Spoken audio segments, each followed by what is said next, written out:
Merci d'être parmi nous. Alors, dites-nous, c'est quoi vos observations? Est-ce que vous avez une idée des raisons derrière les kidnappings du monsieur Kikuni? Est-ce que euh, il y a des échos? Monsieur Augustin nous a dit tout à l'heure, vous n'avez aucune information. Je ne sais pas si vous pouvez nous en dire un peu plus. Bon, à ce qui concerne l'enlèvement du président 7, on n'a pas vraiment le motif clair de son arrestation à ce qui concerne l'information, parce que tout simplement, il n'a pas droit ni à ses avocats, ni à la visite de sa femme. Nous avons juste remarqué que c'est lui qui se faisait passer pour un démocrate aux yeux d'hier. Aujourd'hui, c'est un dictateur. Donc, c'est juste la théorie d'un loup à l'agneau que M. Félix Antoine Tshisekedi est en train de nous montrer. Parce que, à ce que je sache, si cette Kikouni est reproché de quoi que ce soit, il y a toute une procédure judiciaire qu'il faudrait respecter. Et cette procédure judiciaire-là, personne ne peut y échapper. Et nous connaissons très bien que les OPJ ont légalement ont le droit de garder quelqu'un pendant 48 heures au cas où ils n'ont pas les mandats, ils n'ont pas la capacité de les mapper, ils doivent les transférer devant le procureur ou bien devant son magistrat. Parce que selon la loi organisant les services, l'Agence nationale de renseignement, euh, cette agence a pour compétence des OPJ en termes normaux que je peux expliquer. Donc aujourd'hui, si je vois ce que l'ANR est en train de faire alors qu'ils sont placés sous l'autorité directe du président de la République, on sous-attend que c'est le président de la République qui retient M. Seth Kikouni. Donc on ne sous-entend pas d'ailleurs, c'est ce qui se passe. Alors, pourquoi elle ne doit pas voir sa femme? Là, nous avons quelques informations, tout simplement parce qu'il est torturé. Il est torturé, je pense que cette information devait rester secrète, mais là, on ne pourrait pas garder parce que nous sommes dans un endroit où on est en train de dénoncer. Ça serait très difficile, ça serait pas, nous ne serons pas surpris si aujourd'hui on nous disait qu'il n'existe plus et que Seth Kikouni est mort, tout simplement parce qu'il a un franc-parler, il dit des choses que les gens ne sont pas en mesure de les dire. Quelles sont ces choses-là? Eh bien, c'est d'abord ce qui s'est passé à la prison centrale de Makala. La prison centrale de Makala, tout le monde parlait de tentative d'évasion, c'est Seth Kikouni qui a parlé de massacre. Il a parlé de massacre, il a parlé d'extermination. Il a essayé un peu d'expliquer à l'opinion qu'avant Makala, il y avait Luilou, il y a eu massacre à Luilou, mais malgré on n'en a pas parlé. Il y a eu massacre à Kilwa, malgré on n'en a pas parlé. Et ensuite, il y a eu massacre à la prison centrale euh, de Makala. Donc, moi, je dirais, si cette Kikouni aujourd'hui serait une personne peut-être morte ou pas, je ne sais pas, parce que jusque-là, ses avocats n'ont pas accès à lui. Si nous sommes dans un état de droit, un état sérieux, on devait laisser ses avocats parce que la Constitution, dans son article 18, dispose que toute personne a droit d'être informée du motif de son arrestation et dans la langue que cette personne comprend mieux. Et toute personne a droit d'être assistée de ses avocats parce que le droit de la défense est garanti. Mais quand vous prenez quelqu'un du lundi jusqu'à aujourd'hui, dimanche, sans que ses avocats puissent la rendre visite, ni que sa femme puisse le voir, on sous-entend que soit il est torturé parce qu'il est torturé et qu'ils ne veulent pas que sa femme puisse les revoir. Parce que je ne vois pas pourquoi les services de sécurité, si ils pensent que cette Kikouni a offensé les lois de la République, ils doivent laisser la justice faire son travail. C'est que moi, ce qui me fait mal aujourd'hui, surtout avec cette vague, et que M. Félix Antoine Tshisekedi cherche à tout prix de faire taire ceux qui gardent encore leur intégrité, ceux qui se battent encore pour le pays. Et moi, je pense que si, à la première année de son second mandat, qu'il agit ainsi, je ne vois pas. J'imagine ce que nous allons traverser quand nous allons arriver en 2027 ou en 2026. Voilà un peu ce que je pouvais vous donner comme information. Même sa femme a battu, déboussolée, elle n'est pas euh, au courant de où se trouve son mari, quelles sont les conditions que traverse son mari et comment vit son mari pour l'instant, parce que Seth Kikouni a un régime un peu compliquées de nourriture. Donc tout ça, ça scandalise un peu. Pourquoi? Parce on le reprocherait de tenir de propos qui offensent les présidents de la République. Voilà un peu ce que je pourrais dire à ce qui concerne. S'il y aura des questions, nous allons répondre. Merci beaucoup à Monsieur Nathan.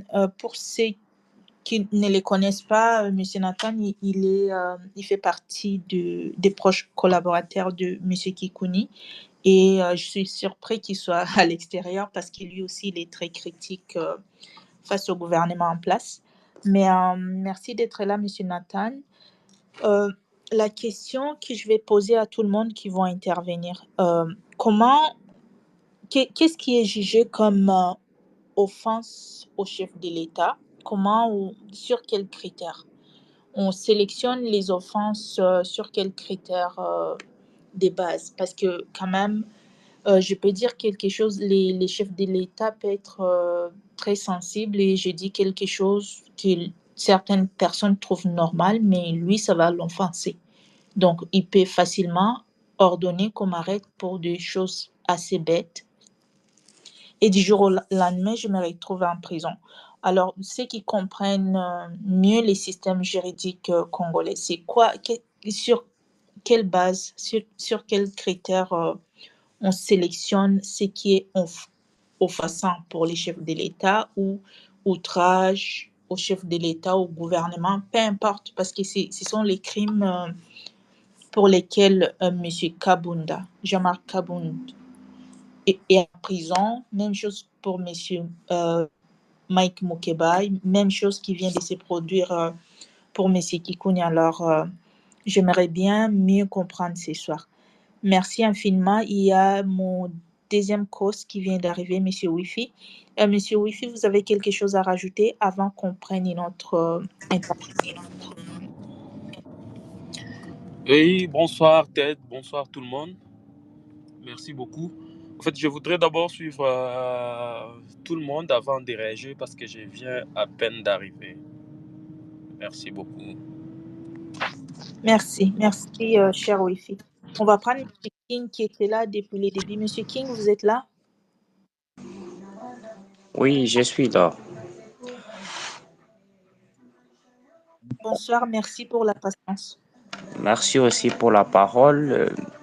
J'en profite aussi de saluer chères auditrices et auditeurs. En fait, je suis un communicateur indépendant, un analyste politique.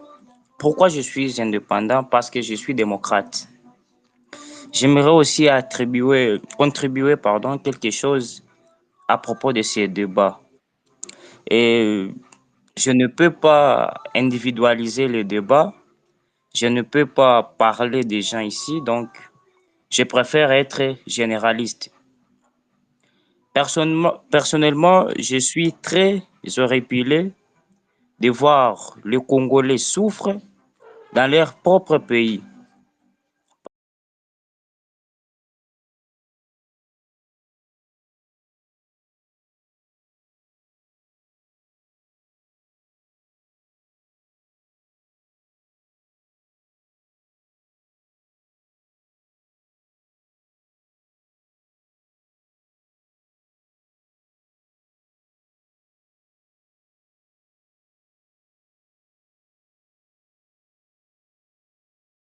Si le Congo était aujourd'hui un vrai État, on n'allait même pas assister à des fameuses arrestations arbitraires aux paisibles citoyens qui n'ont rien fait. Donc les gens qui parlent pour le peuple abandonnés par le régime, c'est quelque chose d'inacceptable. Tout le monde sait que notre justice est malade. Je n'ai jamais entendu parler de sa guérison. Alors je me demande comment quelque chose déjà malade peut encore faire mieux le travail. Et j'en profite aussi à condamner fermement les actes qui amènent la division entre les Congolais. Nous voulons la vraie cohésion nationale.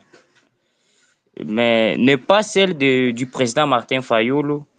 La cohésion du président Martin Fayulu, je pense, c'est une cohésion qui s'engage que lui et son parti.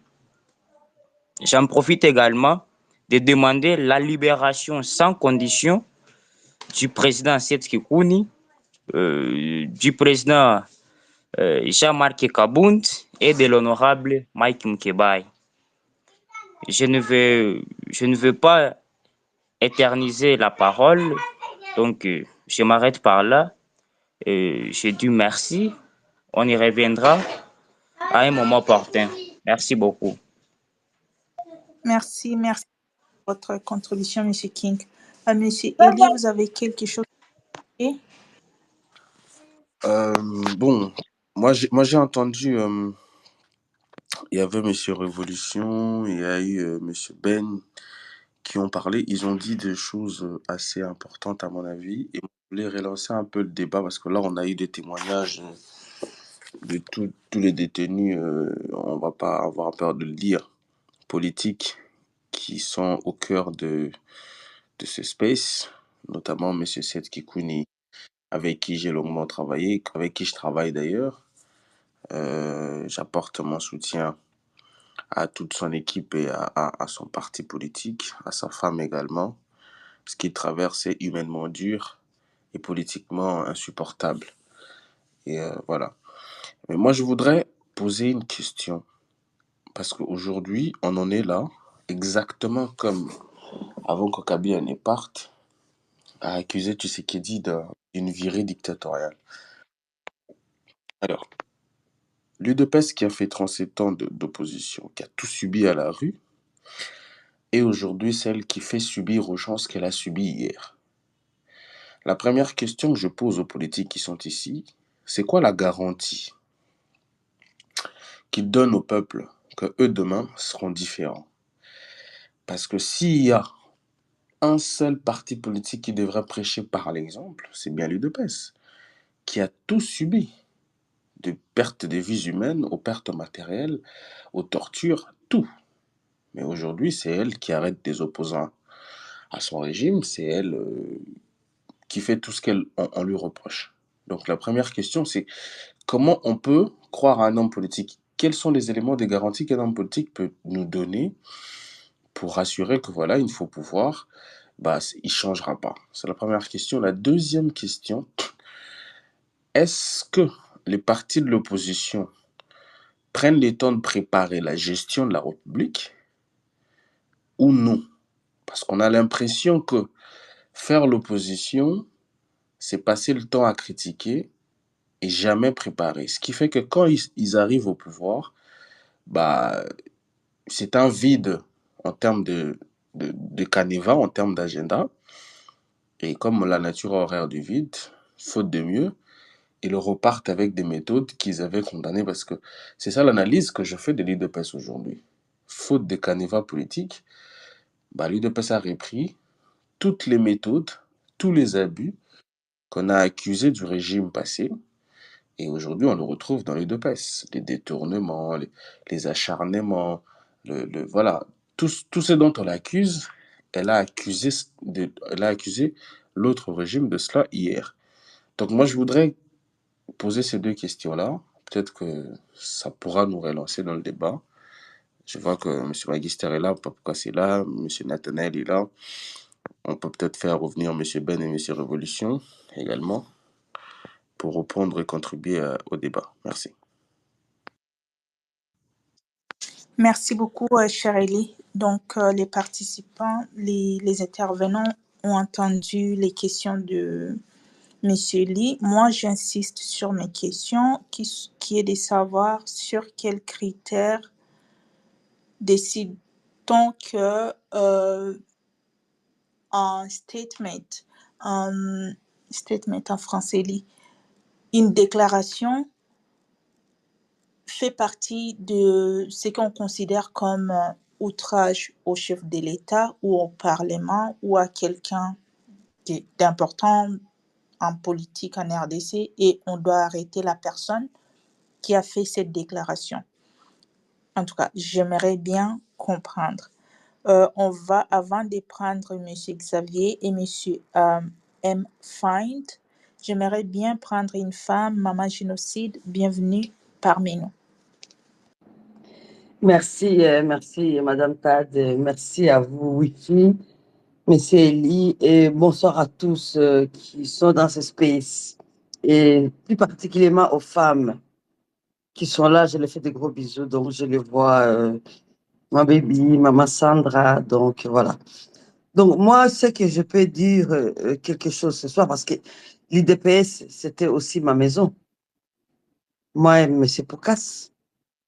Parce que quand il parle de l'IDPS de 1982 à Lubumbashi, moi j'y étais.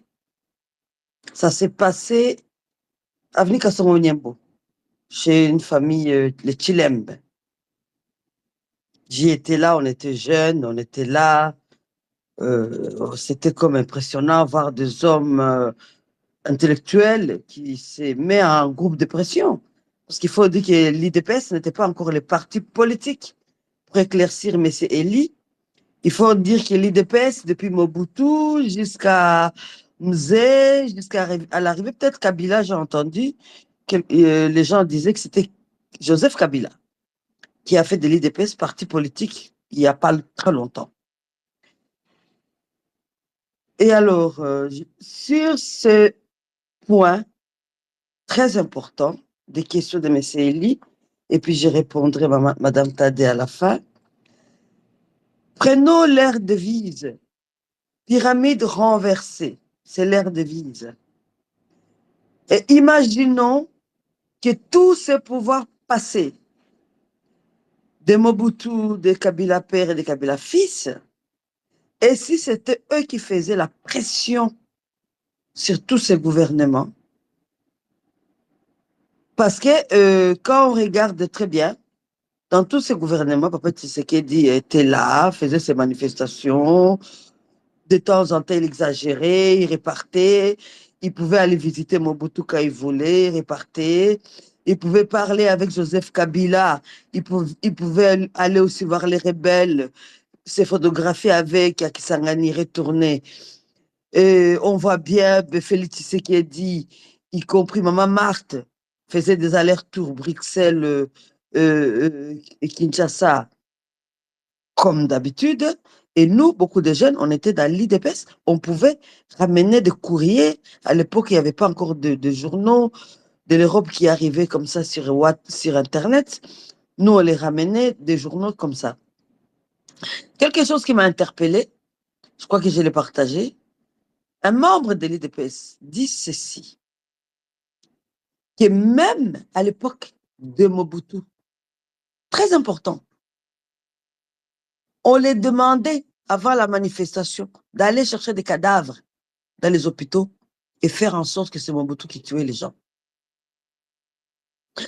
Il dit encore ceci, ils avaient toujours l'autorisation de manifester, mais quand on leur donnait d'aller par là, ils devaient aller par là. On les envoyait comme des chars à canon dans la direction contraire, par IDPS. Il finit en disant encore, tout ce qui est Kamwana Sampou, tout ce qui est tout ça, c'est toujours IDPS lui-même qui faisait ça. Je l'ai partagé, c'est sur ma page, hein. C'est pas moi qui l'ai enregistré, c'est un membre de l'IDPS. Ce qui parle, ça donne froid au dos. Donc moi, personnellement, depuis là, j'ai beaucoup de recul à mes 10 ans, en voyant d'abord ce qui se passe maintenant, surtout quand je vis le prisonnier comme ça, en masse, comme des rats, dans un trou, même dans les égouts à New York, il n'y a pas autant de rats massacrés comme ça. Et regardez ce gouvernement qui sont insensibles. Il y a même des fêtes qui se passent à Kinshasa pour le moment. Les gens dansent à un endroit où on dit dans cette ville-là, il y a autant de morts. Ça doit faire froid au dos. Ou un président de la République lui-même, il est loin et il appelle par téléphone pour savoir, pour pour féliciter les joueurs de foot. Et moi, ça me fait mal hein, en même temps parce que c'est aussi ça, nous les Congolais. Ces joueurs de foot qui rigolaient, ils sont aussi jeunes. Tu sais, le foot, vous pouvez gagner des millions aujourd'hui, demain, vous n'avez rien. Vous pouvez aussi vous retrouver à Makala. Ils pouvaient aussi être à l'endroit de ces jeunes-là, de cette jeunesse qu'on est en train d'oublier qu'elle est là, fraîchement massacrée. Mais et cette politique qu'on a aujourd'hui, avoir autant de corps comme ça, et on ne dit plus rien. Et on a peur. Personne n'ose dire. Je regarde même souvent sur le mur des gens des partis de politique, de l'opposition et tout ça. Personne n'ose partager ça. Personne. Tout le monde a peur de partager ça parce que le président n'a encore rien dit. Qu'est-ce qu'il va dire encore? Est-ce que de là où il est, M. Tshisekedi, il lui manquait juste une minute, comme il a fait avec les joueurs de foot, en disant, dans mon pays, les gens sont morts pour se faire respecter par ses homologues. Il doit quand même souhaiter mes condoléances à son peuple. De surcroît, la jeunesse, parce que je vois que vous êtes beaucoup de jeunes ici, dans ces spaces. Ne riez pas de la mort de quelqu'un aujourd'hui. Demain, ça peut arriver à votre voisin et le lendemain, chez vous. Donc, ce qui arrive au Congo par l'autre, il ne faut pas taper les mains. Ça peut vous arriver demain. Ça peut vous arriver demain. Et on est en train de voir ça tous les jours. Tous les jours et tous les jours. Et moi, je pense que oublier ou faire semblant de ce qui est en train de se passer, c'est se suicider collectivement. Nous tous. Madame Tad a posé une question. Est-ce qu'il y a un critère à faire une déclaration? Non, il n'y en a pas.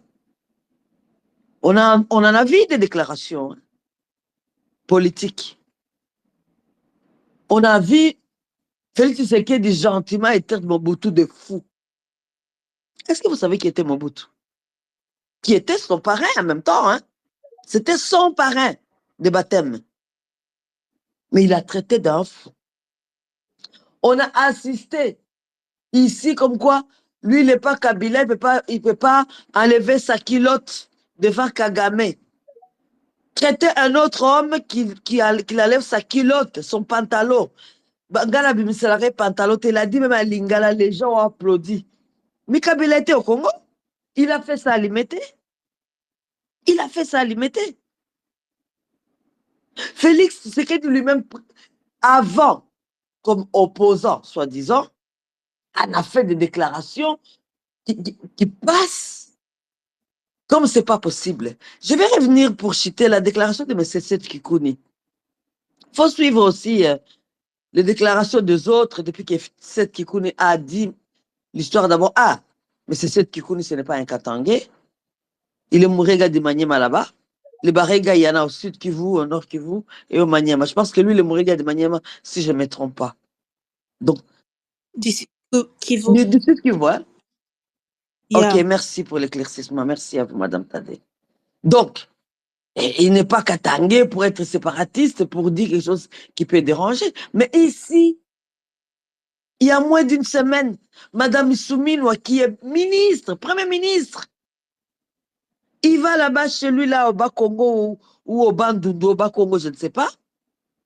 Il déclare ceci, que ce n'est pas normal que les habitants de là-bas, chez eux, on prend l'électricité, mais les habitants qui habitent, donc les habitants qui habitent à côté des centrales d'électricité, n'ont pas d'électricité, on donne aux autres personnes. Mais c'est quand même la Première ministre qui a dit ça. Et ça, c'est quand même condamnable. Elle est la Première ministre de tous les Congolais, pas la Première ministre de son coin de Bandundu. Mais elle est partie, elle a dit ceci. Elle a demandé aux gens de Bandundu de ne pas se laisser faire. Est-ce qu'elle est interpellée? Je ne pense pas. Mais c'est fait ce qu'elle dit lui-même, elle a dit Machiamou Menou, étant que président. Ça aussi, c'est un problème. Tous les jours ici, on attend la madame Denise Dichochoa, qui nous rappelle, nous, Congolais, en entièreté, Les mamans baswahili babotaka bana mikuse mitu boye po viola bango. Jamais interpellé. Aujourd'hui, elle rajoute avec Madame Paulette Kimoto. Elle a fait 3 vidéos. Ako betaye, ako memaye na justice, ako kuta juge ngoi, ako kuta soki procureur Mulumba, donc akokuta soki ba greffier baka kolongo, akokuta. Elle a énuméré tous les noms de Luba avec beaucoup de légèreté. Mais malheureusement, je ne vois pas beaucoup de nos frères qui condamnent ça. Je ne vois pas. À la limite, ces vidéos, quand vous la tweetez, moi je les tweeté, ces frères, ils sont en train de menacer même. Donc, moi je pense que les déclarations, Madame Tade, des hommes politiques, pour le moment au Congo, les Luba, pas tous, hein, comme Papa Pukasa dit, les Luba de Kalanga, on ne les tolère pas du tout. Du tout. Mais si vous êtes comme le gouverneur de Mbujimaï, qui a interdit à toute personne d'aller faire la campagne là-bas, lui, on lui dira rien. On lui dira rien. Donc, je ne sais pas si cette république, il faut être quel opposant? Quel opposant? En plus qu'on n'a plus de droits de l'homme. Parce que ces droits de l'homme, l'autre fois, les droits de l'homme, c'était nos frères de Kassai. Aujourd'hui, ils sont dans le gouvernement. Ils se cachaient soi-disant dans les sous-marins ou dans les trous parce que Kabila pouvait les tuer, Naomi Kandolo et les papas de d'Aiwel, tout ça. Aujourd'hui, les Georges Kapiamba et les autres, ils ont avalé la langue parce qu'ils sont au gouvernement. Des machines à Moumeno. Il faut dénoncer ça. Moi, je pense qu'il est plus que temps de dire les choses comme ils sont parce qu'on nous le dit aussi. Hein. Donc, moi, j'écoute ce qu'on me dit, je répète. C'est pas moi qui l'a dit, c'est eux-mêmes qui l'ont dit, donc je répète. Voilà ce que je voulais quand même éclaircir ici en disant que le tribalisme, je pense que c'est leurs actes qu'ils sont en train de faire. Il faut en sorte qu'il y a du tribalisme. J'ai vu les 3 magistrats qui ont parlé pour Constant Moutamba. C'est les 3 magistrats de Machamoumeno. Donc, Madame Duchossois avait raison. Le procureur de Machamoumeno, Duchossois, avait raison. Donc, de quoi on parle? La seule chose, c'est-à-dire que maintenant, il faut être fort et dénoncer cela. Voilà ce que je voulais dire. Et merci beaucoup pour la parole. Merci pour l'espace. C'est un sujet très, très important parce qu'on ne peut pas tous subir la loi de l'Omerta. Il faut dénoncer. Merci beaucoup. Merci infiniment, Maman Génocide. Vous ramenez toujours les émotions dans l'espace parce que parfois on oublie que ce qui se passe au Congo, c'est aussi humain. Moi, quand j'ai regardé les vidéos du massacre des Makas, là où tu vois des jeunes garçons, c'est pas des vieux qui sont morts, c'est vraiment des jeunes garçons qui avaient encore la chance d'être réinsérés dans la société, avoir une vie après la prison, mais du coup, ils sont morts comme ça, comme des bêtes, et puis ça peut être mon frère, ça peut être ton cousin, ça peut être n'importe qui. Et le fait que j'ai observé les activistes, pas les activistes, on va dire les personnalités du parti civil, société civile, yeah, that is the word. Les personnalités des sociétés civiles, je ne vois que Bienvenue Mutumo, qui reste consistant. Mais le reste, je pense qu'il s'est passé quelque chose. Je ne sais pas qu'est-ce qui s'est passé. Je pense que à l'époque de Félix, les Congolais qui meurent n'ont pas la même valeur que les Congolais qui mouraient sous Kabila. C'est vraiment triste. Merci beaucoup, Maman Génocide. Et la question que je me posais aussi, c'était de savoir, vous qui avez regardé les matchs des Congolais, est-ce qu'on a observé une minute de silence pour ceux qui sont morts en prison? Parce qu'il reste des humains. Et on ne sait pas s'ils avaient commis des crimes graves ou pas. Ils sont morts dans des circonstances vraiment malheureuses. Donc, ils méritaient quand même d'avoir une minute d'observation, de silence pour souligner leur mort. Je ne sais pas si ça s'est passé. C'est des questions que je me pose. Maman Génocide, vous pouvez toujours remonter quand vous avez quelque chose à rajouter. Pour le moment, je vais reprendre Papa Poukas qui sera suivi de Monsieur Jean-Xavier. Papa Poukas, vous pouvez prendre le mic. Bon, merci, Madame Tad. Merci beaucoup, Maman Génocide, de rappeler beaucoup de faits. D'abord, pour commencer par cette dernière question, nous sommes Congolais. Nous tous, nous savons qu'il y a eu plusieurs morts là-bas. C'est vrai, on peut spéculer. Mais même si on s'en tenait à ce que le monde peut qualifier de bilan officiel du gouvernement, ça veut dire qu'il y a eu 129 Congolais qui sont morts. C'est dans quel pays au monde où il y a une tragédie pareille qu'il y a un gouvernement, un chef de l'État qui n'adresse aucun mot de sympathie aux familles, encore moins de condoléances,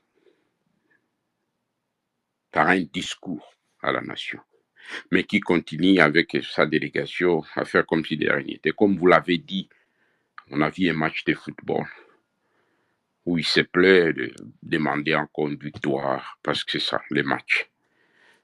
Ça n'arrive nulle part. Vous avez posé la question de la notion de l'offense au chef de l'État, peu importe qu'on a.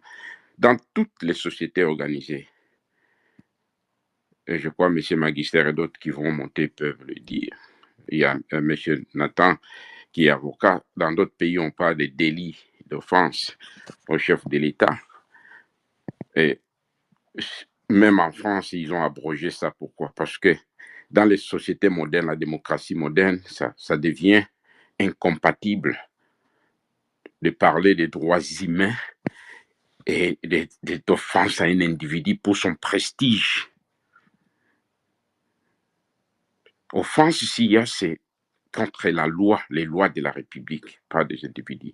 Et le président étant un citoyen, il doit être aussi en dessous de la loi comme tout le monde. Mais attention, ici nous parlons de quelqu'un qui a délimité ce que vous avez posé comme question. Il a dit ce que lui considérait comme offense.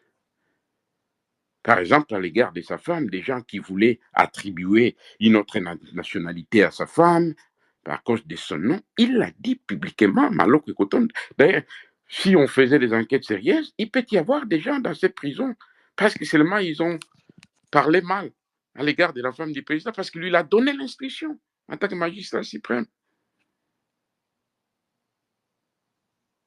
Nous parlons des Congolais ici, il y a des innocents qui sont morts là-bas. Des gens qui n'ont jamais vu un juge, qui sont là, on ne les a jamais dit. Vous avez suivi des mamans qui ont plaidé leur cause auprès du ministre qui faisait les tours lorsque Staline nous a révélé l'enfer qui était en réalité le Makala. Qu'est-ce qu'on a fait? Rien du tout. Donc cette notion-là, nous les Congolais, nous ne devons même pas l'accepter. Mais ce Félix, c'est un Congolais comme tous les autres. Il est protégé par les lois comme tout autre Congolais. Et s'il y a quelqu'un qui enfreint à ses libertés à lui, je crois que ce sont les lois de la République qui doivent les déterminer. Nous devons cesser de commencer à considérer qu'un président de la République, parce que sa notion, lui, du président, je ne sais pas s'il l'entend comme on veut lui faire voir, un Fumu Adintunga, un père de la nation qui est au-dessus de tout. C'est ça le malheur. Et M. Eli a posé aussi la question sur l'IDPES pour relancer les débats selon lui, parce que l'IDPS aurait failli. Mais nous devons être quand même honnêtes ici que M. Félix est un animal politique de son genre. Parce que comment nous pouvons parler IDPS et dire que le secrétaire général, celui-là même, qu'on a vu sur les chevaux là-bas en point là pour qu'ils aient les pouvoirs, qui a siégé au Parlement,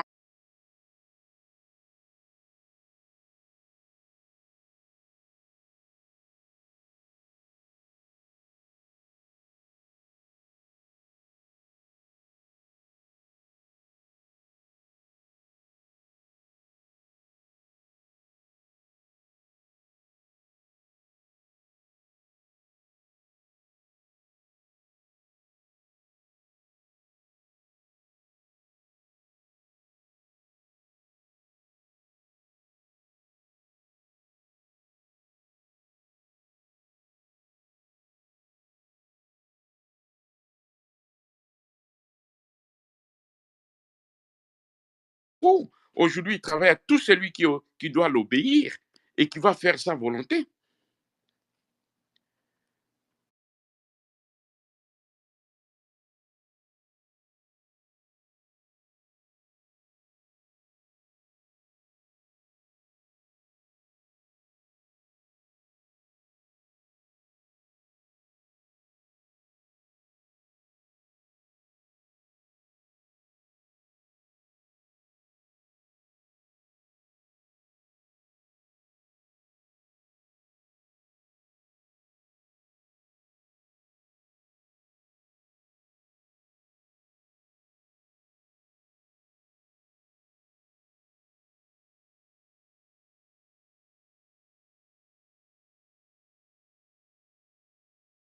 Courage de nous informer que Chérubin s'est donné la mort. Donc, ce qui s'est fait là, c'est sa volonté, qui n'a rien à associer avec une vision politique qui n'existe pas. Donc, nous avons affaire à quelqu'un qui veut intimider les Congolais. On vient de le dire. Même quand ils vont le faire, peut-être parce qu'ils nous ont habitués, ce n'est pas la première chose que nous voyons, des massacres des Congolais. Vous savez, si c'était d'autres pays, même cette mission-là, elle devait s'arrêter pour venir au chevet des Congolais qui pleurent. On ne peut pas justifier qu'on était là-bas pour ce qui est important, signer des contrats. Vous voulez signer des contrats pour qui? Pour des Congolais qui meurent. C'est d'ailleurs cette réaction qui devait nous prouver, nous, à suffisance, que nous avons des gens qui n'ont aucune compassion de la vie humaine. Et ici, moi, je voudrais, parce que les gens vont interpréter les lois, mais vous allez voir que toutes ces lois-là que vous interprétez, toutes ces libertés garanties dans la Constitution, on les foule aux pieds, à nos yeux. Quand vous parlez de 48 heures de garde à vue, c'est ça l'article 18 de la Constitution, si je ne me trompe pas. C'est dans cet article qu'on parle de la garantie de l'information à la famille et des droits de la défense. Et on dit immédiatement. Mais c'est la femme de Kikuni qui a tweeté, qui ne connaît même pas l'endroit où on a mis son mari. Et les 48 heures, nous sommes maintenant combien de jours? Parce qu'après 48 heures, on nous dit qu'il faut soit relâcher, soit amener la personne à des instances compétentes. Donc ici, nous ne sommes pas dans une république et il faut que nous commencions à nous habituer à cela. Vous savez, quand Mobutu régnait, lui, il avait au moins le courage d'assumer. Mobutu pouvait articuler pour vous dire que, compte tenu de sa connaissance de ce qui s'est passé dans ce pays, de son avènement au pouvoir, voilà ce que lui pensait comme modèle de gérer, et il était là, prêt à défendre sa vision. Mais ici, nous avons des gens qui veulent vous faire croire qu'ils sont des démocrates, entre guillemets, mais qui agissent plus que des dictateurs qu'on a connus dans le monde. Et je crois que ça doit nous réveiller en tant que peuple pour commencer à voir. Nous risquons encore de nous rencontrer ici. Kikuni, c'était un monsieur libre il y a quelques temps. Aujourd'hui, on commence à parler de la détérioration de sa situation. Il n'a droit à rien, ni de médecin, ni de la représentation. On ne connaît pas là où il est. C'est-à-dire qu'il est prisonnier de la volonté d'un homme. Et ici, nous devons décourager nos frères qui commencent à faire un raccordement fraudulé du tribalisme. C'est un raccourci dangereux où on veut maintenant dire que non, parce qu'il était au Katanga, il voulait dire ceci ou cela. Tout ça, c'est faux et archi-faux. Parce qu'il y a d'autres citoyens comme lui, y compris ceux que maman génocide a dit, madame dit ce choix jusqu'à preuve du contraire. Elle venait aussi de légaliser son parti politique. Elle est aussi acteur politique, actrice, il faut dire. Est-ce qu'elle a déjà été inquiétée de tout ce qu'elle raconte? Pourquoi ce deux poids, deux mesures? Donc, il n'y a rien ici de dire que Kikouni est allé enflammer. Non, les lois de la République, parce qu'ici, je termine par nous dire que la liberté d'expression dans toutes les sociétés, elle constitue ce qu'on appelle les libertés fondamentales. Et lorsque la fondation des libertés est attaquée, il ne faut rien espérer. Certes, qu'on peut vous dire qu'on a droit de s'exprimer, mais dans le respect des droits des autres, ou soit de l'ordre public ou des bonnes mœurs, c'est tout ça. Mais est-ce que si M. Kikouni tombe dans cela, est-ce qu'il a perturbé l'ordre public avec ses déclarations? Est-ce qu'il a dit quelque chose qui a fait un tollé sur l'attaque aux mœurs publiques? Ou bien il a violé la loi? Ça, c'est la justice qui devait répondre à ces questions. Donc, voilà ce que moi, je peux nous dire en avançant. J'essayais de répondre à cette question à M. Elie. Ici, les Congolais commencent à nous faire habituer que on peut dire une chose aujourd'hui et le contraire demain. Mais la vérité des faits, c'est que dans le régime de M. Chilombo se révèle de plus en plus. C'est le plus répressif que l'histoire du Congo n'a jamais connu. La preuve est qu'il y a plusieurs d'autres candidats qui, à cause de l'intolérance, maintenant sont à l'extérieur du pays. Il y a des journalistes qui ne peuvent plus fouler les pieds au Congo parce qu'ils ont dit des choses contre M. Félix sous son pouvoir. Et ça, nous ne devons pas accepter en tant que société. Merci beaucoup. Merci beaucoup, Papa Poukas. Monsieur Nathan, avant de vous reprendre, donnez-moi le temps de laisser Monsieur M. Find intervenir. Comme ça, je vais libérer l'espace pour faire intervenir les autres. Et pendant que nous sommes là, pour tout le monde qui sont dans l'espace, si vous m'attendez, s'il vous plaît, suivez quelqu'un qui est à côté de vous si vous ne le faites pas. Déjà, on est tous des Congolais, on se donne des nouvelles, on interagit sur les réseaux sociaux et on communique. Merci. Monsieur M. Find, vous êtes là?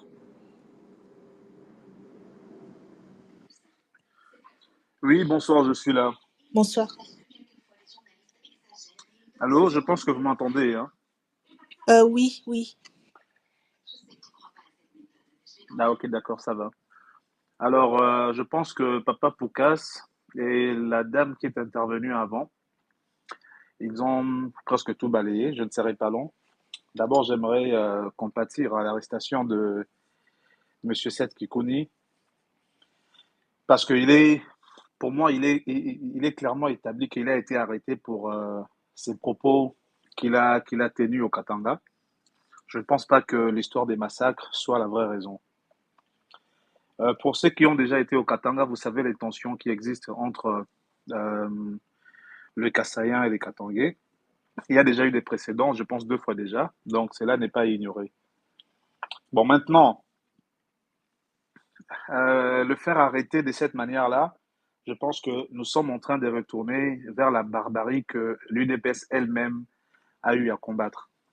Et si on devait vraiment arrêter le Congolais pour ce genre de déclarations, je pense que le feu Étienne Wamulumba Serré, les Congolais qui auraient traîné le plus longtemps en prison, au regard de ces déclarations. Donc, à un certain moment, c'est vrai que c'est un dossier assez sensible, mais ces arrestations-là, je pense que c'est assez excessif. Et s'il fallait, je pense que la justice aurait bien fait son travail que de laisser l'ANR aller et l'enlever.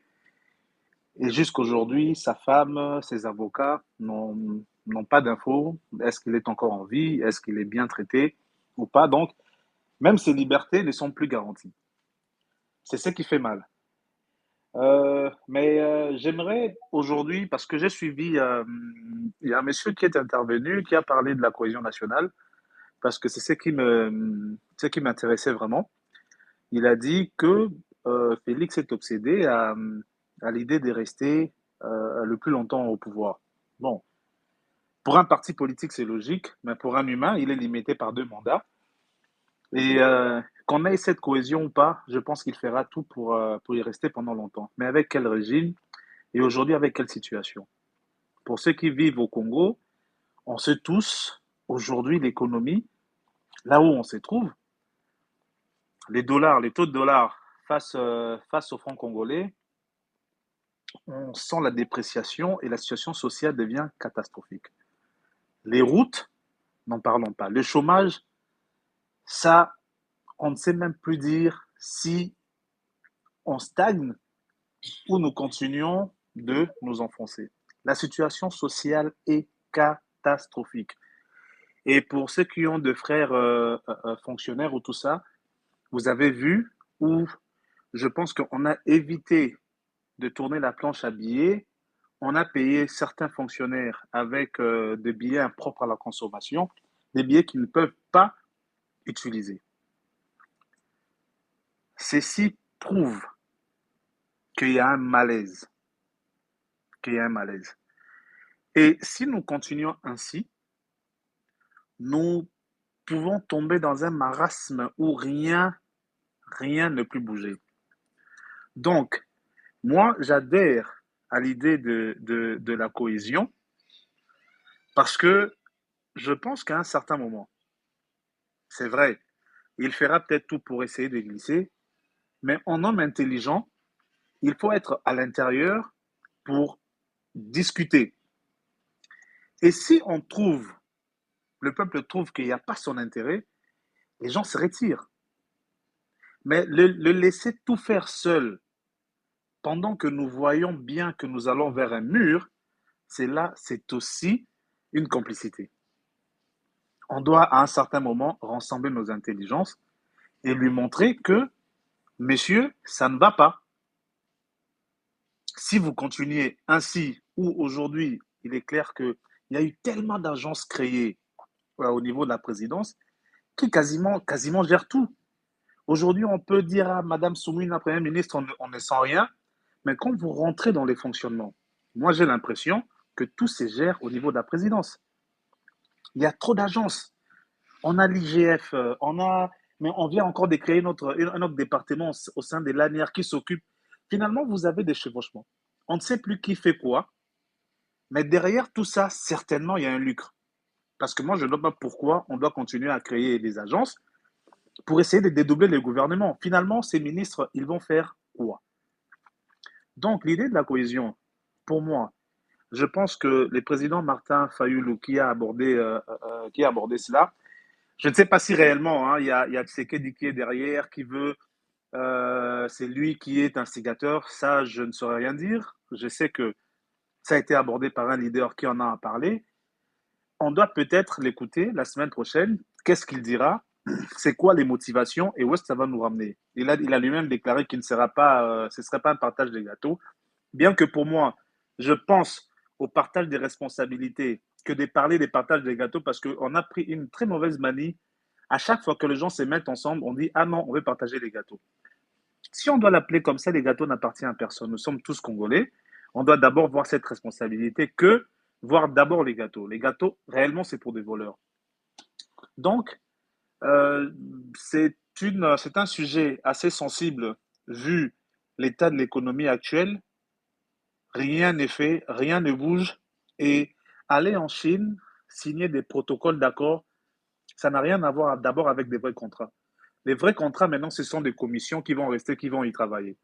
Et il faut faire attention, la Chine ne viendra pas vous donner tout sur un plateau. Ce sont des partenariats qui doivent être passer à l'Assemblée nationale. Dieu merci si on a encore une assemblée, pour savoir qu'est-ce qui sera donné. Parce qu'on a un contrat que Kabila avait signé qui court encore. Quand on rajoute des contrats, parce que ce qui intéresse la Chine, c'est quasiment les minerais. Bon, vous avez déjà tout donné. Qu'est-ce qui sera encore donné? Qu'est-ce qui restera à nos générations futures. Aujourd'hui, on ne sait pas, on ignore. Les gens, ils font tout. Quand ils vont partir, vous allez juste constater les casses. Alors, s'il faut discuter, il faut discuter sur tout cela pour savoir aujourd'hui qu'est-ce qui se passe. Est-ce qu'avec le Rwanda, on a coupé? Réellement, est-ce qu'avec le Rwanda, on a coupé? On parle d'infiltration, on parle d'infiltration. On Monsieur n'a jamais vu Find des Me, infiltrations. Oui.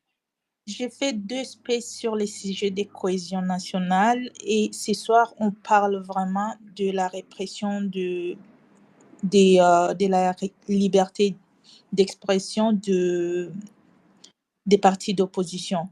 On a beaucoup parlé Alors, de la cohésion nationale. On va peut-être merci revenir. beaucoup. Merci. Merci beaucoup. Je reviens très vite sur la liberté d'expression. Il est vrai que le pouvoir se place entre le déni et la reconnaissance. À un moment, on laisse parler ceux qu'on trouve qui sont moins virulents. Et ceux qui sont un peu virulents, qui critiquent objectivement et que ça dérange, on sait tous, soit vous avez ce qu'on appelle la force du progrès. Si on ne sait pas vous avoir légalement, vous avez soit les agences de sécurité, vous avez soit la justice, ce qui est déplorable. Parce que ce que fait la force du progrès, vous avez vu avec je pense, c'était Franck Diongo, ou qui a été presque tabassé. Donc, vous avez un peu tous ces systèmes-là qui est en train de gérer ces libertés d'expression. Tous ceux qui parlent, tous ceux qui critiquent, si on ne sait pas l'avoir de manière légale, on laisse de la force du progrès s'occuper de ça. Et c'est qui est très dangereux, parce qu'on crée des frustrations. Si on n'arrive plus à s'exprimer sur notre propre pays, on n'arrive plus à émettre un avis, on a peur, ça créera des frustrations. Et le jour où ça explose, personne ne pourra contrôler. Personne ne pourra contrôler. Moi, j'ai fait une vidéo depuis très longtemps, ça, en 2019, sur les tribalismes, parce que je voyais ça venir. Déjà, aux premières nominations, deuxième nomination, j'ai fait une vidéo sur ça. C'était très dangereux. Et aujourd'hui, nous y sommes. La frustration est là. Les gens se demandent pourquoi à chaque nomination, il y a plus de gens du même espace que les autres. Tout ce que ça fait, ça crée des frustrations et on garde et on garde et on garde. Les jours où ça explose, ce serait compliqué. Vous avez posé une question sur, je vais jeter par là, sur l'outrage au chef de l'État. Aujourd'hui, je pense que voilà, Pocas l'a dit, c'est une notion dépassée. Et même si aujourd'hui en RDC, ça dépend des émotions, quand vous parlez un peu mal, un peu trop du président de la République, on vient, on vous arrête, outrage au chef de l'État. On ne sait plus critiquer. Ou soit, on doit caresser au sens du poil. Alors là, tout le monde, nous nous mettons sur un train où on sait qu'on va vers un mur, ou on tire le sonnet d'alarme. Bon, ceux qui sont à l'étranger peuvent mieux les faire. Ceux qui vivent au Congo, il faut quand même choisir le mot. Cette Kikouni en a payé les prix. En tout cas, merci pour ces spaces. Je pense qu'on pourra encore intervenir si on aura le temps. Merci infiniment, Monsieur M. Finda. En tout cas, merci pour votre intervention. Vous pouvez toujours revenir et puis j'espère vous avoir encore dans les spaces futurs parce que vous avez des points très pertinents. Merci. Merci beaucoup. On va reprendre Monsieur Jonathan.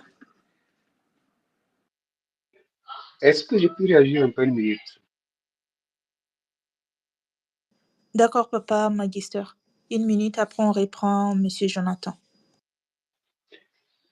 Oui, je tenais vraiment à réagir pour rappeler à notre compatriote qui venait de s'exprimer que mon propos était très bien circonscrit dans un cadre précis. J'ai rappelé que le président Tshisekedi, obsédé par l'idée de se maintenir au pouvoir à tout prix, il est prêt à tout foutre en l'air. Il est prêt à tous les moyens possibles. Et parmi les moyens, il y a notamment les enlèvements, les kidnappings, les assassinats, les massacres. Le dialogue est compris, ça peut être un des atouts, M. Tshisekedi. Et quand je parle, quand je dis qu'il est obsédé, il faut faire la différence entre ce que la loi sur les partis politiques prévoit. Nous savons tous que la mission première pour tout parti politique, c'est de conquérir, d'exercer et de conserver le pouvoir le plus longtemps que possible, dans le respect des normes.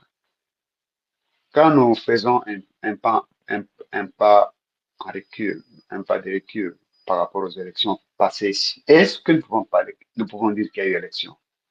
Non, pas du tout. Et nous risquerons de revivre ce genre de scénario si nous n'y prenons pas garde, simplement parce que il est, lui, là, obsédé par l'idée de se maintenir au pouvoir, de conserver le pouvoir à tout prix.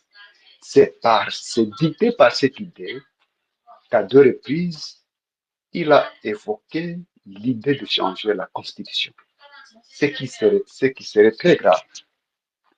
Donc là, il faut que ce soit bien précis. Deuxième élément, j'ai tenu à rappeler que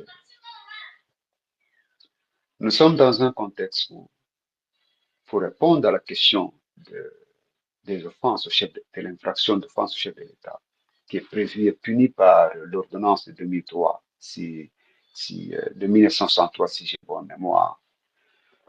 Vous allez constater que, un peu comme Papa l'a dit, en France, cette infraction avait été supprimée simplement parce que elle était le contraire des exigences de la démocratie. Et c'est vrai, dans notre pays, par exemple, lorsque vous lisez l'article 91 de la Constitution, vous allez constater que le président de la République, c'est lui qui définit la politique de la nation. Et au-delà, il participe activement à la gestion de l'État, à la gestion du pays. Il est la personne qui est élue par le peuple au suffrage universel direct. Ça veut donc dire qu'il est le premier répondant direct de la gestion de l'État devant le peuple. Et le peuple, en tant que souverain primaire, qui bénéficie ou qui jouit de la liberté d'opinion, d'expression et d'information, ne peut pas rester calme si le pays va dans la mauvaise direction. Alors, l'offense au chef de l'État est perçue comme cette arme politique constamment brandie contre ses adversaires, contre toute personne qui a une opinion contraire. Ce que M. Sekou Kikouni a dit au Katanga tombe dans la catégorie de la liberté d'opinion. Il a émis une opinion dans un contexte qui s'est justifié. Même alors que ce serait une infraction, que dit la procédure par rapport à ça? C'est très clair. Donc, c'est pour ça que moi, j'ai dit toujours que, et je soutiens, j'ai dit toujours que la manière dont notre pays est en train d'être dirigé actuellement donne de plus en plus prétexte à ce que l'article 35 du pacte africain des droits de l'homme, à l'époque de 1963, avait dit que lorsque le gouvernement viole les droits du peuple, l'insurrection devient pour le peuple, ou une partie de ce peuple, un droit et un devoir sacré. Et nous savons ce qu'on entend par insurrection. L'insurrection est une révolution violente. Donc il ne faudrait pas. C'est pour ça que je disais hier à certains de nos compatriotes, c'est bien beau de nous en prendre à X ou Y parce qu'il a opté pour tel ou tel autre choix, mais encore faudrait-il engager un débat de fond sur des questions qui conduisent les uns les autres à estimer que dans le contexte actuel, le recours à la violence devient inévitable. Comment pouvez-vous, dans un contexte comme le nôtre, en appeler à la cohésion nationale pendant que vous posez des actes qui davantage nuisent cette cohésion-là? Sur le plan constitutionnel, le président de la République, qui est-il? Il est le symbole de l'unité nationale. Ça veut donc dire quoi? Ça veut simplement dire qu'il doit, par ses faits et gestes, veiller à sauvegarder l'unité et la cohésion nationale. Est-ce qu'il en est conscient lorsque, par exemple, il pose certains actes. Il fait certains de ses discours. Est-ce qu'il est conscient? Alors, quand nous parlons de la cohésion nationale, quel est notre entendement? Quelle est notre approche de cette cohésion nationale? C'est ça l'enjeu de la problématique. Parce que il ne faudrait pas que nous puissions déroger au rôle qui revient toujours à l'État, au chef de l'État. C'est pour ça que moi j'ai toujours estimé que sur le plan de la forme, l'idée du dialogue telle que émise par monsieur Martin Fayulu est biaisée. Le dialogue devrait être l'expression d'un désir réel pour le chef de l'État de s'amender. Il devait, au vu de l'évolution de la situation actuelle, en appeler, faire tenir un discours de cohésion, d'unité, appeler tous les fils et filles du pays à s'assembler autour d'une table et surtout demander pardon au peuple congolais pour les dégâts qu'il a déjà commis. Il a déjà commis trop de dégâts. Trop de dégâts. Et certains irréparables. Les massacres là, plus de 100 personnes qui avaient été tuées du Ouazalendo. Ici, actuellement, à la prison, on parle de plus de, on parle de plus de 2000, 3000 même, selon certaines sources concordantes. À Kwilu, partout là. Et juste un peu de temps, il a tué plus que Kabila pendant les 18 ans. Je suis désolé de le dire ici. Ceux qui qualifient son régime de régime sanguinaire n'ont pas tort. Alors dites-nous, quelle est la valeur du dialogue, même si ce n'est pas le sujet? Quelle va être la valeur du dialogue dans un tel contexte? Nous l'avons rappelé sur le plan légal, sur le plan de la loi, que l'Agence nationale de renseignement est un service de l'État qui est placé directement sous l'autorité du président de la République. Ça veut donc dire que cette connu en tant que personnalité politique bien connue, l'ordre venait de Tshisekedi pour procéder à son enlèvement. De même qu'il en était avec les autres, le Mokeba et il dit Salomon, il dit consort. Là, nous sommes dans quel état? État voyou ou état normal? Lorsque vous faites face à un état voyou, quel devrait être l'autre langage, l'autre approche? Moi, c'est pour ça que je ne condamne pas. Je ne condamne pas ceux-là qui courageusement pensent que Kone Nanga a opté pour la meilleure voie. Je ne les condamne pas. Je les comprends parce que le contexte actuel légitime le recours à la force. Merci beaucoup. Merci beaucoup, Papa Magister. On va reprendre M. Nathan. Vous êtes là? Oui, oui Madame Tadé. Allez-y. Ok, merci pour la parole. Je vais essayer un peu de rebondir sur le propos de Messier Nzola Messo qui affirme que le président Seth Kikouni a été interpellé suite aux propos tenus à Lubumbashi. Je pense que cette information est fausse parce que jusque-là, personne n'est au courant exactement du motif de son arrestation. Même lui-même n'est pas informé du motif de son arrestation. Alors s'il s'avère que c'est pour les propos tenus à Lubumbashi, je pense que les services ne devraient pas l'arrêter pour ces propos-là. Mais nous pensons plutôt que c'est compte tenu de ses opinions qui dérangeaient depuis longtemps. Alors, il a fallu arrêter cette Kikouni qui dérange trop avec un nouveau tweet pour la prison centrale de Makala et que son arrestation ferait changer d'avis à certaines personnes qui pouvaient prendre la même direction que lui parce que je vous rappelle que M. Seth Kikouni a été arrêté le jour du carnage de la prison centrale de Makala. Cette coïncidence pour étouffer les désinformations doivent nous interpeller. Cela revient à dire que nous sommes face à un régime à la gâchette facile, comme je l'avais dit, avec tous ces massacres qui se sont suivis. Donc, je pense que dire que M. Seth Kikouni a été arrêté pour des propos de Lubumbashi, je pense que ça serait vraiment de l'insulte face à la justice, parce que ces genres de propos, d'ailleurs, ces propos n'offensent pas les lois de la République. Et d'ailleurs, il y a même les dignitaires du pouvoir qui tient de propos plus graves que ça, parce que nous venons d'écouter Madame Génocide qui nous a quand même rappelé les propos tenus par la première ministre de notre pays. Donc ici, le président Seth n'est pas arrêté pour ses propos de Lubumbashi, mais c'est tout simplement parce que Seth Kikouni dérange et que Seth Kikouni n'est pas maîtrisé. Il n'est pas maîtrisé, c'est-à-dire il n'est pas dans des petits salons, dans des jeux où il faut aller voir quelqu'un la nuit. C'est un peu comme ça qu'on cherche un peu de lui faire taire un tout petit peu pour qu'il puisse être un peu malléable.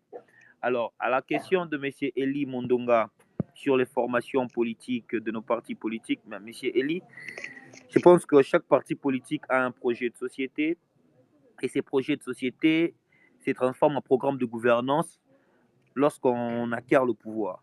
Et les problèmes avec des différents partis politiques, voilà pourquoi nous avons créé, c'est tout simplement parce qu'il n'y a pas de formation de cadre. Formation de cadre, c'est dans chaque secteur, chaque domaine.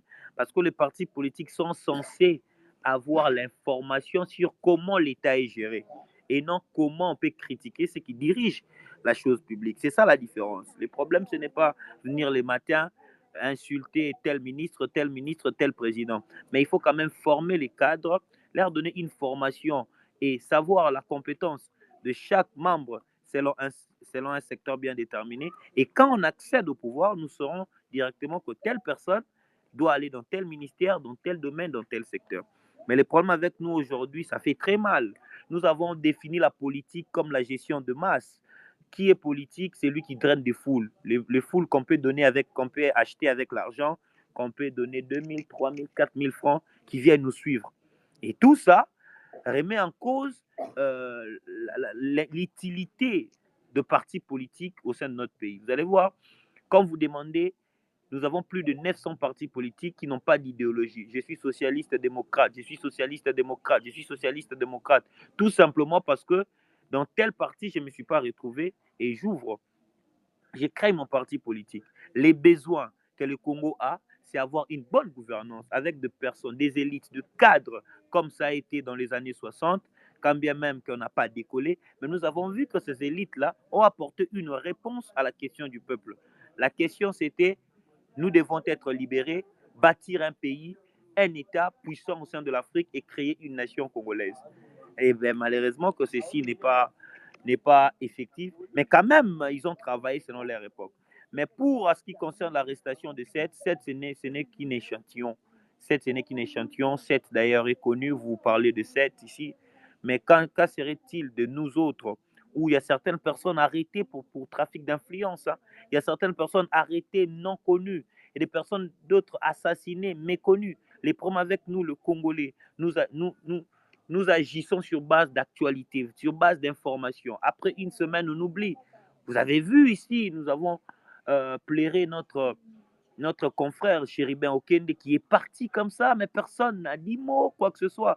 Aujourd'hui, Barnabé, là où il est, on n'est pas au courant, nous ne savons pas ce qui se passe. Mike Mukebai a été arrêté pour des infractions qui ne dépassent pas une année, mais il a aujourd'hui plus de 15 mois dans la prison centrale, sans jugement, sans quoi que ce soit, il est toujours en détention préventive. Donc je me demande, est-ce que nous sommes dans un état dit de droit ou nous sommes un peuple qui vit par les actualités, nous sommes tous devenus des influenceurs.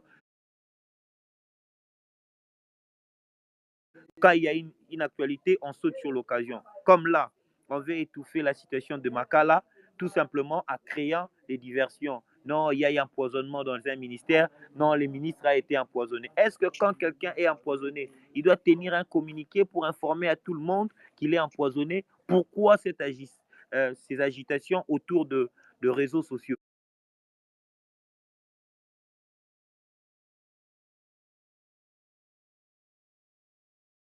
Tout ça, ça nous montre que notre gouvernement a quitté sa mission. Aujourd'hui, c'est conforme à être maintenant un gouvernement. Voilà. Plus de 800 morts à la prison centrale de Makala. Mais vous voyez, les opposants ne disent rien, ne cherchent même pas à s'unir, à convoquer même une réunion entre eux pour discuter de cette situation-là, d'exiger qu'il y ait de réponses, que l'État puisse assumer ses responsabilités. Mais on est là dans de langage en train de, chacun de nous veut se faire leader de son côté. Et nous, les jeunes, nous sommes là en train de leur suivre.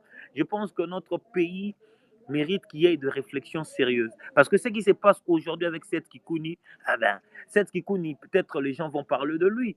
Mais imaginez que l'on arrête quelqu'un ici dans ces spaces, on va se retrouver comment? Il y a des gens, quand on arrête, on ne dit rien, ils n'ont même pas la capacité d'avoir un avocat. Donc, moi, je pense qu'il est temps pour nous de réfléchir et d'apporter des réponses sérieuses. Et ces réponses-là, c'est seulement si nous savons ce que notre pays attend de nous. Parce que moi, je pense, à mon humble avis, que les partis politiques, à la lire où vont les choses, vers les années 2028, on aura plus de 2000 partis politiques. Parce que là, nous sommes à 900, nous aurons plus de 2000 partis politiques. Mais pour quelle finalité? Ah ben là, vous voyez ce que j'aimerais dire. Merci beaucoup, Madame Tadé. C'était un peu ça que je voulais ajouter comme intervention. Merci. Monsieur, Merci. pardon, Madame Tadé, moi j'ai une question un peu plus directe à Monsieur Nathanaël, puisque voilà, on parle un peu de l'actualité, un peu de tout. Tout à l'heure, enfin, depuis qu'on a l'idée de dialogue fait surface, l'opposition n'a pas encore, de manière générale, une posture totalement assumée. Madame Tadé ou les gens d'ensemble nous en diront plus, mais on a senti qu'il y avait des dissidences au niveau des opinions dans l'ensemble. Mais quelle est la posture des pistes pour l'émergence aujourd'hui? Parce que vous avez dit qu'il y a beaucoup de silence dans le dossier de la prison. Moi, en tant que journaliste, je pense que sur ces dossiers-là, il faut avoir beaucoup de réserves parce qu'on ne sait pas exactement ce qui s'est passé. Moi, j'ai essayé de me renseigner, mais c'est un peu complexe. Mais qu'est-ce que vous dites? Est-ce que vous acceptez l'idée qu'on doit devoir dialoguer pour la paix, ou vous êtes en totale opposition avec les propositions de la Mouka et peut-être le tweet de M. Monontima et ce qu'ensemble dit? Merci beaucoup, M. Eli. Vous allez voir qu'à Piste pour l'émergence, nous avons essayé de mettre en place un cadre de concertation pour réunir toute l'opposition, la société civile, les mouvements citoyens. Vous savez, c'est dans des petites choses comme ça que l'on voit si nous travaillons pour le pays ou pas. Seth Kikouni ont mis en place ces cadres de concertation pour réunir l'opposition. Ce n'est pas pour créer d'abord une plateforme politique, mais pour réunir l'opposition. Dites-moi, qui est ce leader politique de l'opposition qui peut se dire aujourd'hui, qui s'est senti intéressé pour ne serait-ce que venir autour d'une table pour discuter? C'était déjà l'idée du dialogue, ça. L'idée du dialogue entre nous d'abord, les forces de l'opposition et la société civile, parce que nous sommes avec le peuple. Mais lorsque vous voyez l'idée cachée derrière, les problèmes de dialoguer, ce n'est pas un problème. Les gens peuvent dialoguer n'importe comment. Nous savons comment notre pays fonctionne. Mais est-ce que ces dialogues, nous allons dialoguer avec qui? Pourquoi? Pour quelle solution? Et ensuite, pour trouver quoi à la fin? C'est ça le problème. Parce que plusieurs aujourd'hui parlent du dialogue. Le dialogue, il faut le faire avec qui? Qui sera face de vous? Vous le faites pourquoi? Le parti Piste pour l'émergence a qu'une seule préoccupation, c'est le bonheur du peuple congolais, parce que ça fait mal quand vous regardez que nous sommes dans un pays tellement riche et que le pays ne fonctionne pas très bien. Si les dialogues feraient en sorte que l'argent des lampadaires, l'argent détourné pendant ces 6 ans soit remboursé, si le dialogue ferait en sorte que les militaires soient payés, si les dialogues feraient en sorte que Bunagana, Kiwanja, tous ces territoires occupés par l'ennemi seraient récupérés, eh ben, je pense que ça serait une bonne chose. Mais vous êtes sans ignorer que ce dialogue ne résoudra aucun problème jusque-là, parce qu'il n'y a pas de sincérité. La sincérité, c'est de savoir est-ce que celui qui est en face de nous est d'abord conscient que le peuple compte sur lui. C'est ça le problème, parce que vous, Monsieur Eli, je sais que vous êtes journaliste, vous dites que vous avez beaucoup de réserves. Oui, mais moi je suis politique et je suis citoyen congolais, j'ai mal. Parce que j'avais aussi un homme que je connais qui était en prison. Alors, on ne sait pas s'il est mort ou pas.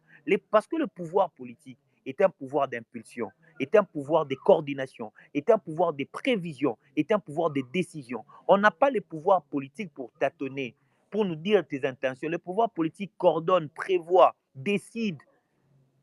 Et aujourd'hui, ce qui est arrivé à la prison centrale de Makala, c'est l'irresponsabilité du gouvernement. Nous, on ne va rien dire. Si l'électricité a été interrompue, c'est le gouvernement qui n'a pas bien fait son travail. Si les prisonniers sont entassés, plus de 15 000 dans une prison de 1500 personnes, parce que le gouvernement ne travaille pas bien.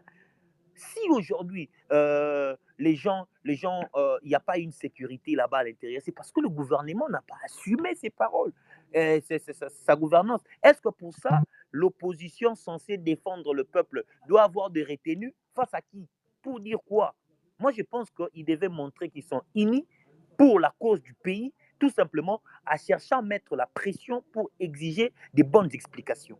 Donc, à ce qui concerne la prison, je pense que ce n'est pas une raison. Mais pour le dialogue, comme je l'ai dit, nous dialoguons avec qui, pourquoi et pour obtenir quoi. Donc, c'est un peu ce genre de questions. Si on répond à ces questions, alors moi, je pense qu'on répondra à la question du dialogue. Merci, M. Eli. Mais Monsieur Nathanaël, les dialogues, je crois que le narratif autour du dialogue, il est clair. On dialogue pour des raisons de la paix. Parce qu'aujourd'hui, on nous explique qu'on n'a pas capacité d'une solution militaire. Donc, il va falloir négocier, discuter pour que la paix revienne. Est-ce que sur ce principe-là, parce que moi, je veux quand même qu'on soit assez clair. Hein. Je comprends que vous communiquez politiquement, mais sur ce principe-là de négocier pour avoir la paix, Piste pour l'émergence est-elle d'accord? Monsieur Lee, on a fait 2 spaces sur les dialogues. Et là, vous ramenez encore les sujets du dialogue dans les sujets de la répression des partis d'opposition. Anyways, Monsieur Nathan, prenez le temps de répondre à Monsieur Lee. Merci beaucoup. Je vais répondre à M. Eli qui fait son travail de journaliste. Alors, je pense que M. Eli voulait me voir dans son plateau pour répondre à cette question, quand même qu'il a profité de me la poser ici. Je pense que je vais répondre. M. Eli,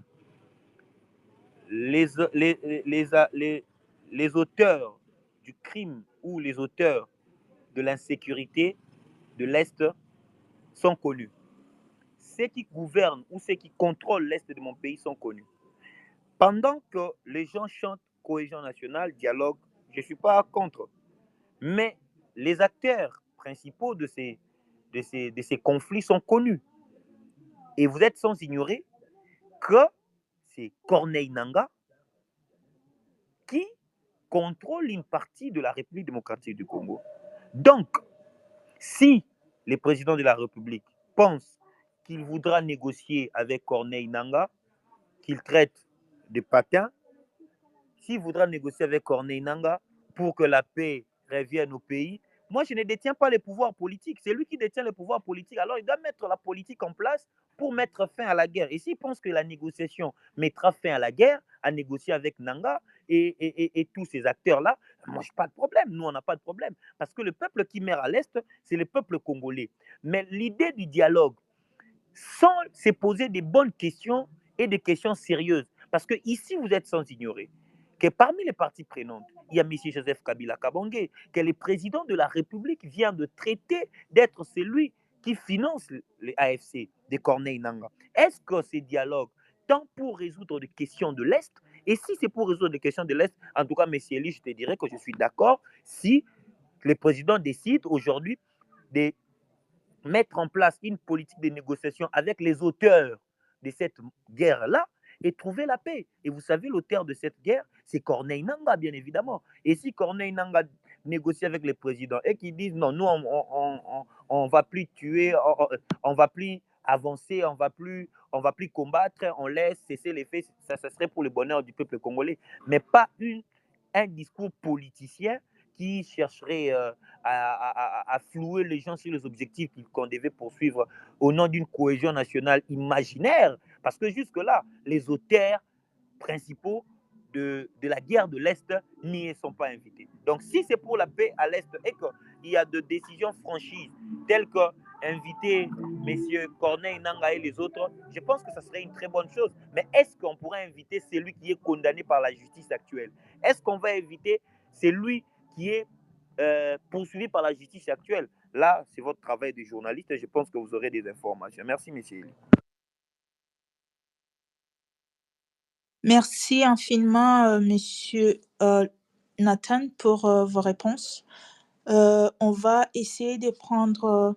Il y avait monsieur Ikeng et Laurent et madame Amma qui étaient là tout à l'heure. Je pense qu'ils ont eu encore des problèmes de connexion. Mais monsieur Ikeng, si vous êtes dans l'espace, renvoyez votre demande. Je vais vous faire remonter. Pour le moment, je vais prendre professeur Richard.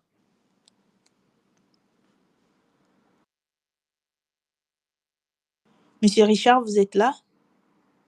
Allô, est-ce que vous m'entendez? Oui, Ah, oui. ok, je ne sais pas si M. Moïse voulait intervenir avant, je ne sais pas s'il était avant, ça dépend de vous. Intervenez comme ça, vous pouvez descendre, je vais prendre Madame Amani qui vient de remonter, donc intervenez s'il vous plaît.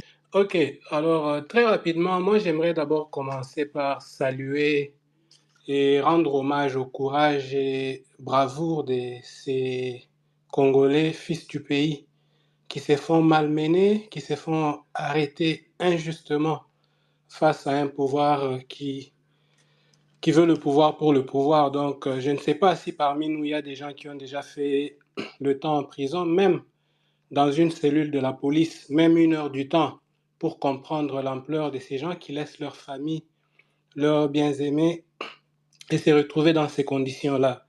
En tout cas, moi, personnellement, chapeau bas, et je prie chaque jour pour ces hommes. On peut les citer ici, mais la liste sera très longue. Donc, leur courage et tout ce qu'il faut à ce pays et les sacrifices qu'ils sont en train de subir en ce moment, c'est quelque chose que nous ne devons pas négliger, quelles que soient nos différences d'opinion.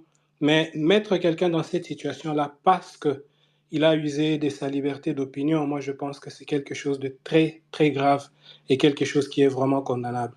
Alors, pour revenir au sujet, vous parlez des arrestations, ou bien l'arrestation de Seth Kikuni, l'intolérance croissante de l'opposition. Bien sûr, vous avez mis le nom de Seth Kikuni parce qu'il est, je pense, le tout dernier à être arrêté, mais cette liste peut être longue, comme on vient de le dire, donc il y a beaucoup d'arrestations. Moi, je ne pense même pas qu'il s'agit ici de l'intolérance croissante, il s'agit tout simplement d'une stratégie de conservation d'un pouvoir illégitime. Et cette stratégie est due à la peur que ce régime a face à ses échecs. Parce que dans un pays normal, là où les choses fonctionnent, on se maintient au pouvoir face aux résultats de sa gouvernance. Donc, quand vous gérez bien, vous allez aux élections et vous parvenez à vous maintenir au pouvoir parce que les gens vont dire, voilà, cette gouvernance, je me retrouve, mon salaire, je trouve du travail, mon salaire me permet de vivre, et ainsi de suite. Il y a des soins de santé, l'éducation, les choses marchent dans ce pays. J'aimerais redonner ma confiance aux gens qui nous dirigent pour qu'ils puissent continuer. Mais ici, il s'agit des gens qui n'ont aucun résultat à présenter au peuple.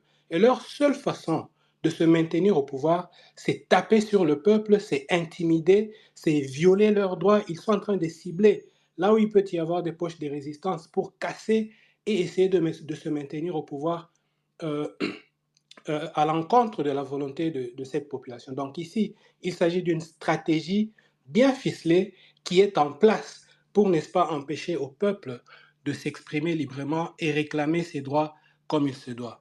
Alors, je vais rapidement parler du système de sécurité. J'en ai déjà parlé dans plusieurs spaces, mais ici, à titre de rappel, je vous dirais que ce qu'on vit aujourd'hui, c'est du copier-coller qui existe dans ce pays depuis le régime colonial.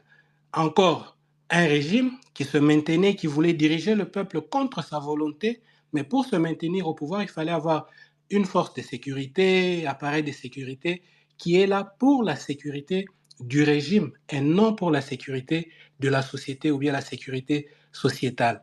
Dites-moi un peu, les gens de l'ANR et tout ça, depuis quel jour avez-vous déjà vu un rapport détaillé de l'ANR, par exemple, qui explique la position des rebelles? Quelle force avons-nous en face? Ils ont combien d'éléments? Quel type d'armement? Et tout ça. C'est ça le travail des services de renseignement. Aller au fin fond, tout près de la ligne de front, envoyer des espions, chercher à comprendre les positions de l'ennemi pour donner cette information à l'armée et aux forces de sécurité afin de voir comment on peut défaire ces gens. Ils ne sont pas là. Ils sont tous à Kinshasa et dans les grands centres pour chercher à trouver les gens qui s'expriment, casser leur élan et chercher à se maintenir au pouvoir, ce qui est vraiment une honte. Parce qu'on doit réussir à faire cette transition allant d'une sécurité qui est là pour le régime, pour une sécurité qui est là pour la population, pour le peuple. Et ça a été un échec depuis l'époque coloniale. Et tant qu'on va continuer sur cette lancée-là, on aura vraiment du mal. C'est le peuple qui sera toujours pris avec des arrestations arbitraires.